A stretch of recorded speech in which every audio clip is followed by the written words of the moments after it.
ओम श्री गणेशाय नमः।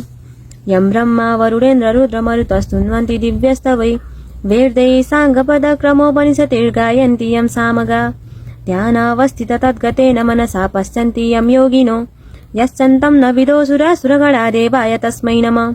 श्रीमच्चन्दनचर्चितो जलवपुः शुक्लाम्बरं मल्लिका मालालङ्कृतकुण्डला प्रविलसान्मुक्तावली शोभिता सर्वज्ञाननिधानपुस्तकधरी रुद्राक्षमालाधरी वाग्देवी वदनाम्बुजे वसतु मे त्रैलोक्यमाता चिरम्। मुखं करोति वाचालं पङ्गुलङ्घयते गिरिं यत्कृपातमहं वन्दे परमानन्दमाधवम्। नमो भगवते तस्मै व्यासाय मिततेजसै यस्य प्रसाददच्छामि नारायणकथामिमम्। नारायण नमस्कृत्यं नरं चैव नरोत्तमं देवीं सरस्वतीं व्यासं ततो जयमुदीरये। द्वितीय अध्याय। कुमारजी आज्ञा गर्नुहुन्छ, हे अगस्त्य मुनि, संसारको स्वरूप हेर्दा स्पष्ट भन्न सकिन्छ। यसमा हरेक कुरा कुनै यन्त्रको चक्र घुमे झै घुमिरहेको छ, किनभने आश्रयको गति जस्तो हुन्छ आश्रितको गति पनि त्यस्तै हुन्छ। विश्वमा रहेका दृश्यको या जन्मवस्तुको आश्रय काल हो। त्यो कालचक्र निरन्तर एकपछि नरोकी घुमिरहन्छ। जस्तै अहोरात्र, 7 बार, तिथि, महिना, ऋतु, अयन, वर्ष, युग, मन्वन्तर, कल्प यिनीहरूको कालचक्र अनादि कालदेखि अनन्त कालसम्म फन्का खाइरहन्छ। त्यसैले यस्तो चक्रावर्त समान काल आश्रित सृष्टि पनि त्यसै गरी घुमिरहन्छ। जुनसुकै चक्रको पनि घुमाइ हेर्दा छर्लङ्ग थाहा हुने कुरा हो। आधा भाग चक्रको तल्लापट्टि सर्कन्छ, आधा भाग माथिल्लोपट्टि सर्कन्छ। त्यस्तै ब्रह्माण्ड प्रकृतिको गति पनि चक्रावर्त झै फन्का खाइरहन्छ। त्यसमा सृष्टि 2 किसिमको हुन्छ, एक व्यष्टि सृष्टि र अर्को समष्टि सृष्टि। त्यसैले चक्रावर्त घुम्ने प्रकृतिका फन्कामा व्यष्टि सृष्टिको धारा तलदेखि माथि आउँछ। अतएव तमोगुणबाट चढ्दै सत्वगुणसम्म पुग्दछ। समिष्ट सृष्टिको प्रवाह चक्र भने माथिदेखि तलतिर ओर्लन्छ। यसै उसले ब्रह्माण्डमय प्रकृतिमा सृष्टिका अनादि कालमा सत्वगुण बहुल सत्यगुण आउँछ। त्यसपछि क्रमशः रजोगुण र तमोगुणको बाहुल्यका तारतम्य अनुसार त्रेता, द्वापर र कलियुगहरू प्रस्फुटित हुँदै जान्छन्। यस किसिमको युग चक्र लाखौं पटक चक्कर खाइरहन्छ। ब्रह्माण्ड प्रकृतिको गतिविधि पनि सुस्त सत्वगुणको भुक्तानी गर्दै रजोगुणतिर घुम्दै फिर्दै आखिर तमोगुणका अञ्चलमा घुर्सन लाग्दछ, जसबाट ब्रह्माण्ड तमोमय हुन जान्छ। चलिरहेको कल्प प्रलयको अगाधारमा विलीन हुन्छ। त्यसैलाई भन्दछन् प्रलय, कल्पान्त, सृष्टिको अवसान तथा ब्रह्माण्ड प्रकृतिका एउटा चक्रावर्त गतिको समाप्ति हो। यस ब्रह्माण्ड प्रकृतिका चक्रावर्त गतिका सिद्धान्त अनुसार यस कुराको अठोट गर्नु युक्तियुक्तै हुन्छ। कुन कुराको भने ब्रह्माण्ड प्रकृतिमा सबभन्दा पहिले सत्वगुण बहुल विकासको हुनाले प्रथम सृष्टिकालमा सृष्टि हुने मानवहरू पनि पूर्ण सत्वगुणमय हुन्छन्। परन्तु दैवी जगतमा भने यसको उल्टो अपरिपूर्ण तमो बहुल असुरहरू सृष्टि हुन्छन्। किनभने ब्रह्माण्ड प्रकृतिको अर्थात् समिष्ट सृष्टिको गति तलतिर जाने हुनाले त्यसको सञ्चालन गर्ने तामसिक शक्ति भएका असुर पनि पहिले नै उत्पन्न हुन्छन्। त्यसपछि मात्र देवताहरूको सृष्टि हुन्छ। अर्थात् दैवी सृष्टिमा पहिले अपरिपूर्ण असुर उत्पन्न हुन्छन्, त्यसपछि देवताहरू उत्पन्न हुन्छन्। मानव सृष्टिमा पहिले परिपूर्ण मनुष्य उत्पन्न हुन्छन्। त्यसपछि क्रमशः अधिकार र कर्तव्यको तारतम्य अनुसार सृष्टिको वेग उधो घर गर्दै आउँदा अल्प ज्ञान र अल्प शक्ति भएका मानिस जन्मन थाल्छन्। सब पदार्थका शक्तिहरू अचिन्तनीय छन्। हाम्रा चिन्तनीय ज्ञानद्वारा तिनीहरूको स्वरूप थाहा हुनै सक्दैन, किन्तु अचिन्तनीय ज्ञानद्वारा मात्र थाहा पाउन सकिन्छ। हाम्रो चिन्तनीय युक्त तर्कहरू यस ठाउँमा मौन सिवाय अरू केही काम गर्न सक्दैनन्। शास्त्रतिर दृष्टि दिँदा सर्व पदार्थका शक्तिहरू अचिन्त्य ज्ञान गोचर हुनाले सृष्टि रचना आदि शक्तिका अधिष्ठाता ब्रह्माको स्वाभाविक काम हो भन्ने सिद्धान्त पाइन्छ। हुन त कति ईश्वरले आफ्नो विभूति दर्शाउन सृष्टि गरेको भन्दछन्। कोही सपना जस्तो हो, वास्तवमा केही होइन। हो के त भने मायाको विकास मात्र हो भन्दछन्। ईश्वरको इच्छा मात्र हो भने कुनै भन्दछन्। कोही कालबाट भएको हो भन्दछन्। भोगका निमित्त सृष्टि हुन्छ भनेर कति भन्दछन्। त्रिडाका निमित्त जगत रचना गरेको हो भनेर भन्ने पनि छन्। तर ती सारा पक्षहरू विचारशीलका समक्षमा चिरकाल तक अड्दैनन्। वास्तवमा हो के त भने सृष्टि गर्नु ब्रह्माको एक स्वभाव हो। त्यस्तै सच्चिदानन्द विज्ञान कन्द ब्रह्मादेवको पनि सृष्टि गराउने स्वभाव हो, प्रकृति हो। त्यो स्वभाव आगाको तातो पानीको चिसोपना जस्तो छ। त्यस व्यापक ब्रह्मा सत्ताको अभाव भएको देश काल कुनै छैन। अतएव उनकी शक्ति स्वरूपिणी प्रकृति अथवा महामयको पनि सत्ता सर्वत्र छ।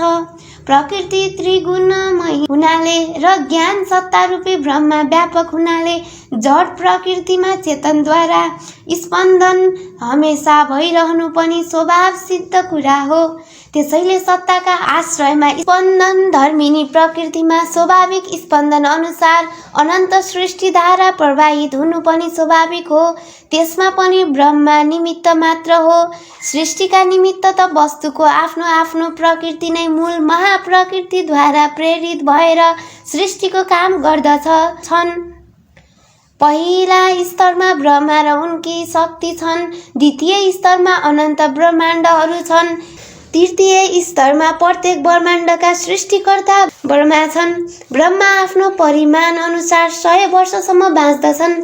त्यही 100 वर्षको आयुष्यलाई पर पनि भन्दछन्। त्यसको आधारमा परार्ध भन्दछन्। कालको परिणाम राम्ररी बुझेपछि ब्रह्माको आयुष्य जान्न सकिन्छ।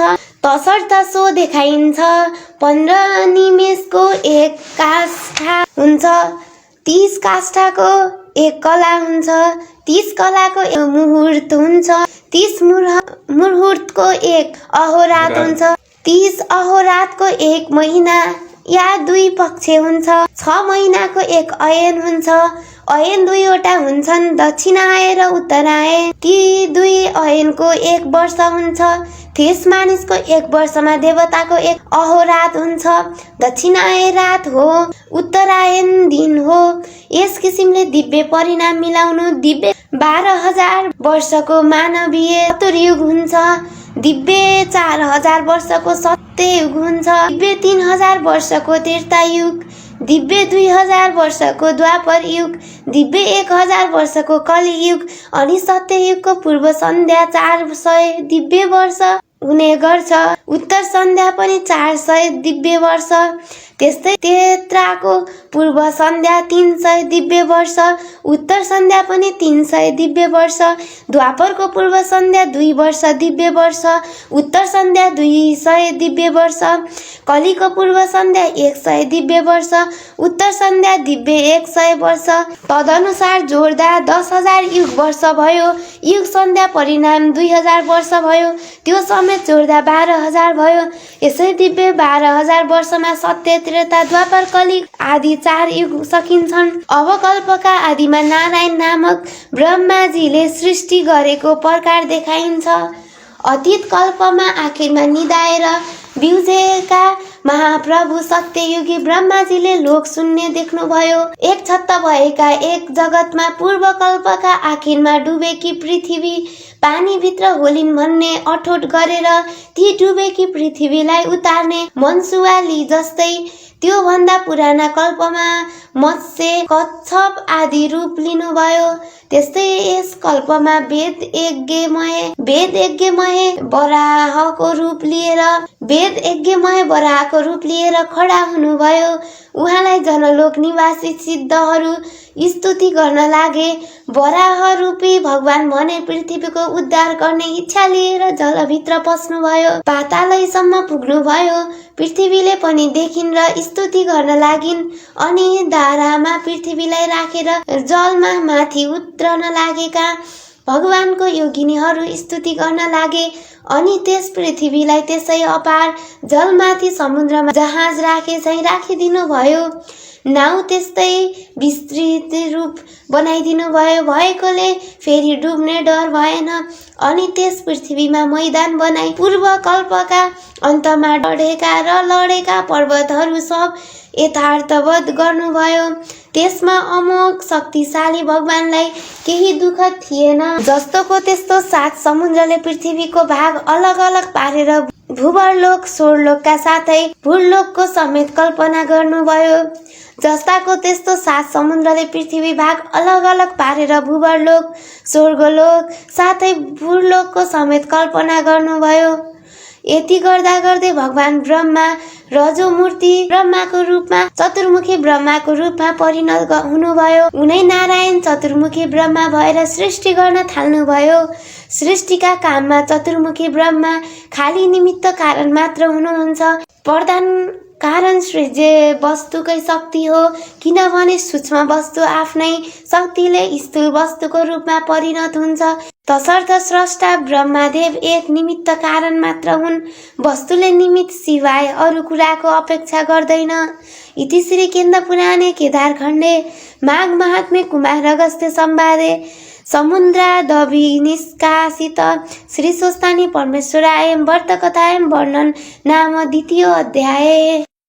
सधैँ कथा सुनिसकेपछि श्रोताहरू सबैले आफ्ना आफ्ना हात पानीले धोई पुष्पाञ्जली लिई हात जोड्नु र कथा भन्ने वाचकले यो तल लेखेको मङ्गल चरण भन्नु।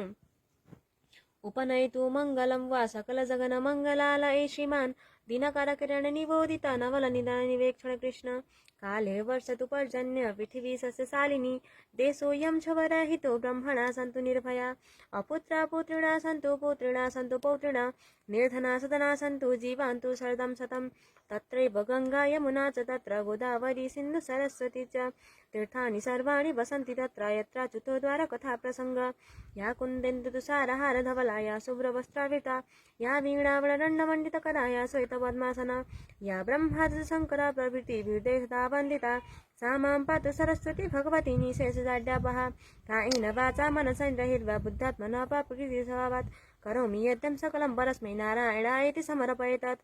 ओम श्री स्वस्तानी परमेश्वर्यै नमः।